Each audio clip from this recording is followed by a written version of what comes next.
Imaginez la scène. Vous portez 60 livres de métal en plein été. Dehors, il fait 35 degrés. Vous ne pouvez pas enlever l'armure. Votre cheval vient de mourir d'une flèche dans le poitrail. Maintenant, vous êtes au sol et vous ne pouvez plus vous relever. L'armure est tout simplement trop lourde. Vous êtes comme une tortue sur le dos, sauf que les tortues ne se font généralement pas poignarder par des paysans avec des fourches. Quelqu'un court vers vous. Il ne porte pas d'armure.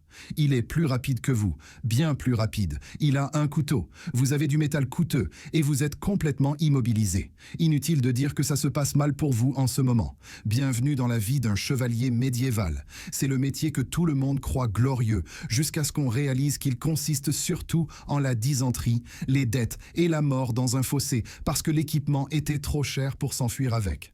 Commençons par la façon dont vous en êtes arrivé là, car personne ne se réveille un matin en décidant d'une carrière où l'on se fait frapper au visage à coups de marteau. Vous y êtes littéralement né. Votre père était chevalier. Son père était chevalier. Votre famille fait cela depuis des générations et vous n'avez pas le choix. Vous avez 7 ans. Votre enfance vient de s'achever. Félicitations, vous êtes envoyé dans la demeure d'un autre chevalier, pas chez votre père, mais chez quelqu'un d'autre, un seigneur qui a besoin de pages. En gros, vous êtes un enfant serviteur qui deviendra peut-être chevalier s'il survit assez longtemps. Vous ne verrez plus souvent votre famille, peut-être pour les fêtes si vous avez de la chance, c'est votre vie maintenant. Votre travail est celui d'un page, ce qui signifie du travail de serviteur. Vous servez à manger, nettoyez les armures, curez les écuries et apprenez à monter à cheval sans tomber et faire honte à tout le monde. Vous apprenez les bases du combat à l'épée avec des épées en bois pour ne pas tuer accidentellement les autres pages. Vous apprenez peut-être aussi à lire et à écrire si votre seigneur s'intéresse à l'éducation. Certains le faisaient, d'autres non. L'éducation médiévale était au mieux irrégulière. Vous apprenez la musique, les bonnes manières et comment vous comporter face aux nobles sans les offenser ni ruiner le statut de votre famille. Vous apprenez comment découper correctement la viande et verser le vin sans en renverser. En gros, c'est une école de maintien, sauf qu'elle est destinée à des garçons de 7 ans qui apprennent aussi comment poignarder des gens. Vous faites cela pendant 7 ans. 7 ans. Vous avez maintenant 14 ans. Félicitations, vous êtes promu. Vous êtes maintenant un écuyer. Cela sonne mieux, mais ça ne l'est pas. C'est juste un autre genre d'horreur. Vous êtes affecté à un chevalier spécifique. Vous êtes son assistant personnel, son écuyer. Vous faites tout pour lui, et je dis bien tout. Vous l'aidez à revêtir son armure. Savez-vous combien de temps il faut pour mettre une armure de plaque complète? Avec de l'aide, cela prend environ 30 à 45 minutes. Sans aide, bonne chance. Votre chevalier ne peut littéralement pas s'habiller sans vous. Vous êtes un styliste personnel très violent. Vous entretenez ses armes, aiguisez ses épées, polissez son armure, vérifiez son cheval et préparez son équipement. Vous êtes une combinaison d'écuyer, de serviteurs, de mécaniciens et de thérapeutes, car les chevaliers sont stressés avant les batailles. Et devinez sur qui ils passent leurs nerfs. Vous combattez aussi. Vous n'êtes pas encore en première ligne. Vous êtes le soutien. Vous tendez ses armes à votre chevalier quand il en a besoin. Vous le protégez s'il tombe. Vous achevez les ennemis blessés qu'il a terrassés. Vous apprenez la violence de près. C'est un stage de meurtre. Vous faites cela pendant encore 7 ans. Vous avez maintenant 21 ans. Enfin, vous pourriez devenir chevalier. Pourriez. Ce n'est pas garanti. Vous avez besoin d'argent, beaucoup d'argent. L'adoubement, où vous êtes officiellement fait chevalier, coûte une fortune. Nouvelle armure, nouvelles armes, un nouveau cheval, des vêtements chics pour la cérémonie et un banquet pour suivre. En gros, vous payez pour votre propre remise de diplôme très coûteuse. Sauf qu'au lieu d'un diplôme, vous recevez la permission de mourir au combat. Si votre famille a de l'argent, génial, vous êtes fait chevalier. Sinon, vous restez écuyer pour toujours, ou vous devenez mercenaire, ou vous espérez qu'un seigneur vous apprécie assez pour vous parrainer. La mobilité sociale médiévale n'était pas particulièrement marquée. Supposons que vous ayez l'argent. Vous êtes fait chevalier. Félicitations pour vos dettes massives. La cérémonie est élaborée. Vous jeûnez. Vous priez toute la nuit dans une église. Vous prenez un bain rituel, car les gens du Moyen-Âge se souvenaient occasionnellement que l'hygiène existait. Vous revêtez des vêtements blancs symbolisant la pureté, ce qui est ironique puisque vous êtes sur le point de passer votre carrière à tuer des gens. Le seigneur ou le roi vous tapote l'épaule avec une épée. Vous êtes maintenant un chevalier. Officiellement, vous prêtez serment, protéger les faibles, servir votre seigneur, maintenir les valeurs chrétiennes et être honorable. Ces serments sont beaux et poétiques, mais totalement irréalistes, car voici ce que la chevalerie implique réellement, la violence, les dettes et la dysenterie, dans cet ordre. parfois tout à la fois. Parlons de l'armure, car tout le monde pense que les armures sont cool, jusqu'à ce qu'il faille les porter. Une armure de plaque complète pèse entre 45 et 60 livres. C'est le poids d'un petit enfant. Vous portez toute la journée en été un petit enfant en métal. Il fait chaud, si chaud. Vous transpirez constamment. Vous sentez terriblement mauvais. Tout le monde sent terriblement mauvais. Mais vous sentez pire, car vous êtes fondamentalement un four humain. Vous ne pouvez pas l'enlever rapidement. Rappelez-vous, il faut 30 à 45 minutes pour la mettre et à peu près autant pour l'enlever. Alors, quand la nature appelle, et la nature appelle toujours, vous avez un problème. Soit vous vous retenez pendant des heures, soit vous faites dans l'armure. La plupart des chevaliers faisaient dans l'armure. Personne n'en parle, mais c'est arrivé. Les chevaliers médiévaux étaient des toilettes de chantier ambulantes. L'armure limite les mouvements. Vous pouvez bouger. Elle n'est pas aussi rigide que les films le montrent, mais vous ne faites pas de parcours. Vous ne courez pas de marathon. Vous marchez lentement comme un robot coûteux ayant des problèmes d'articulation. Si vous tombez, se relever est difficile, vraiment difficile. Si vous êtes sur un sol meuble ou sur une pente, vous aurez peut-être besoin d'aide. Si vous êtes coincé dans la boue, vous êtes probablement immobilisé. Si votre cheval meurt sous vous pendant la bataille, vous êtes un presse-papier de 60 livres et vous espérez que personne ne remarque que vous vous agitez au sol. Le combat n'est pas du tout comme dans les films. Pas du tout. Les films montrent des duels à l'épée élégants, des affrontements dramatiques, de la musique, de l'honneur et de la gloire.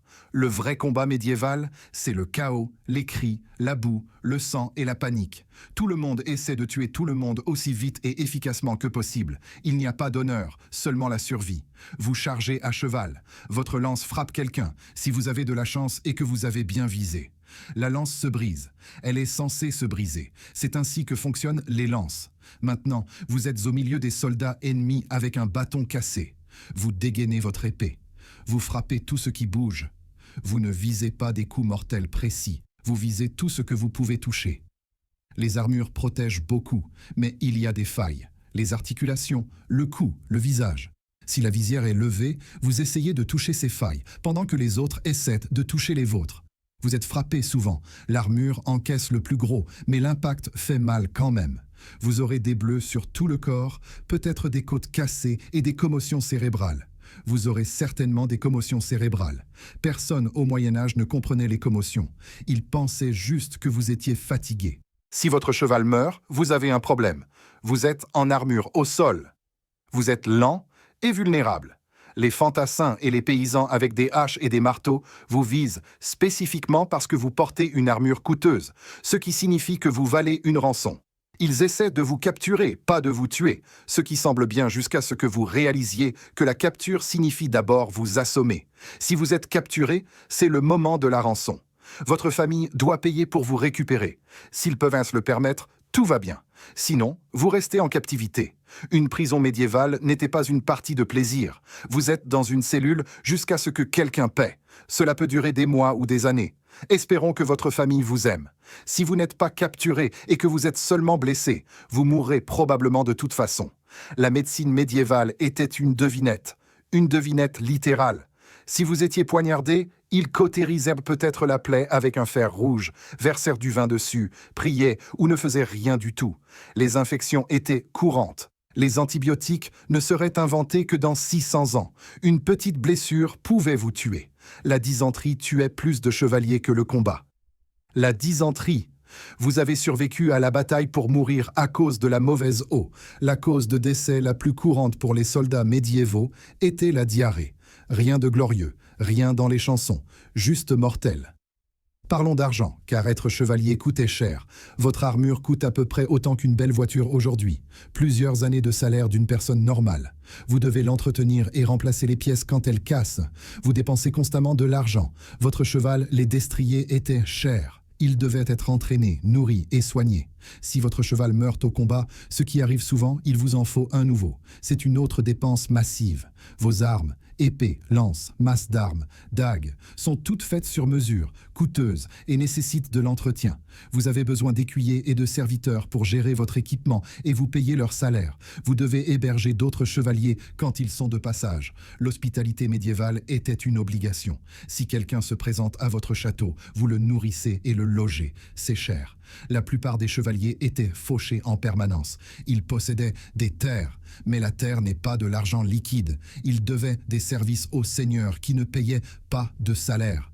Ils s'endettaient pour acheter l'équipement nécessaire à un travail pour lequel ils n'étaient pas payés. Certains chevaliers sont devenus des bandits, de véritables brigands. Ils attaquaient les voyageurs et volaient leurs biens parce qu'être un chevalier honorable ne payait pas les factures.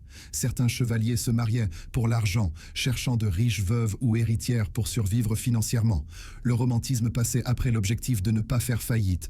Vous avez maintenant 45 ans, vous êtes chevalier depuis 24 ans, votre corps est détruit, vos genoux sont foutus à force de porter l'armure, votre dos est endommagé de façon permanente à cause des chutes de cheval. Vous vous êtes cassé la plupart des os au moins une fois. Vous avez eu tellement de commotions que vous ne vous souvenez plus clairement de votre enfance. Vous avez des douleurs chroniques toute la journée, chaque jour. Le traitement de la douleur au Moyen-Âge était l'alcool, donc vous buvez beaucoup. Vous avez survécu à 3 grandes batailles. Vous avez été capturé une fois et votre famille a payé la rançon. Vous avez tué des gens, vous ne savez pas combien. Vous arrêtez de compter et n'y pensez plus. Vous n'êtes jamais devenu riche. Vous êtes toujours endetté. Votre armure doit être remplacée, mais vous n'en avez pas les moyens. Votre cheval est vieux. Vous êtes vieux. Vous êtes tous les deux trop vieux pour ces conneries. Vous ne prenez jamais votre retraite. Les chevaliers ne prennent pas de retraite. Vous faites cela jusqu'à ce que vous mouriez au combat, que vous mouriez de vos blessures, d'une maladie ou simplement d'épuisement. Vous restez éveillé la nuit en vous demandant si la gloire en valait la peine. Elle n'en valait pas la peine. Et en parlant de métiers médiévaux qui sonnent beaucoup mieux qu'ils ne l'étaient en réalité. Regardez ma vidéo sur votre vie en tant que nonne médiévale, car pendant que vous accumuliez les commotions et les dettes, elle se réveillait chaque jour à 2 heures du matin pour prier après 3 heures de sommeil en ne mangeant rien d'autre que du pain. Vous avez tous les deux été arnaqués par le système social médiéval, seulement de manière différente. Au moins, votre armure était plus excitante que leur froc. Les liens sont juste là. Si cette plongée profonde dans la réalité brutale du monde médiéval a changé votre vision de ces armures de chevaliers rutilantes, n'oubliez pas d'aimer cette vidéo et de vous abonner à notre chaîne. Nous déterrons actuellement l'histoire que l'on a tenté d'enterrer. Aidez-nous à semer les graines du futur. Le prochain trésor de secret sera ouvert très bientôt.